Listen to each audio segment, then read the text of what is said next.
Mkutano huu ni muhimu sana kwa kuwa unawakumbusheni nafasi ya wanawake wa vyombo vya usalama ambao husaidia vyombo au majeshi katika kuboresha ufanisi wa utendaji kwa kujenga imani ya jamii, kushughulikia kesi nyeti zinazohusisha makundi maalum au yaliyo katika hatari, kufanya ukaguzi wa kimwili kwa kuzingatia kanuni na kuimarisha michakato ya kufanya maamuzi na ya amani ya kimataifa. Katika hili nawaelekeza muendelee kujengeana uwezo kwa kupitia mafunzo mbalimbali, pia kuzingatia kanuni za utendaji kazi katika majukumu yenu ili kuwepo tija kwa TPF-NET kwa Jeshi la Polisi. Ndugu washiriki wa mkutano, ninawasihi muendelee kufanya kazi kwa kufuata misingi ya nidhamu, haki, weledi na uadilifu, mkionyesha moyo wa ukizalendo wakati wote wa utekelezaji wa majukumu yenu.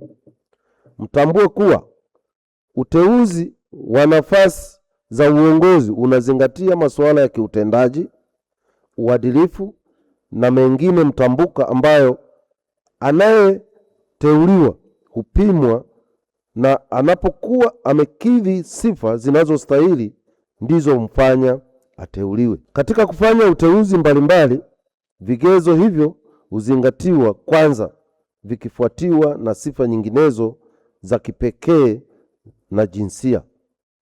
Tafsiri hii inamaanisha kuwa maendeleo ya taifa yanahitaji mchango wa kila mmoja wetu bila kujali jinsia yake tu, kuwa huyo ni mwanaume au mwanamke.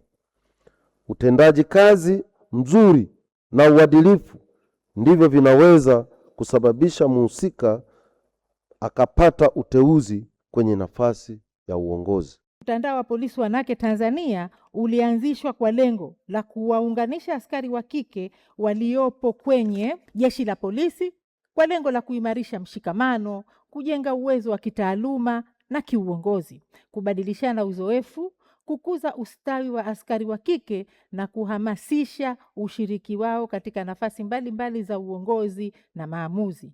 Mtandao huu unaendeshwa kwa mujibu wa kanuni ya kudumu za Jeshi la Polisi ambazo maarufu zinajulikana kama Police General Order namba 30, ikisomwa sambamba na Katiba ya Mtandao wa Polisi Wanawake Tanzania ambazo zinaainisha muundo na uongozi, utaratibu wa uendeshwaji wake.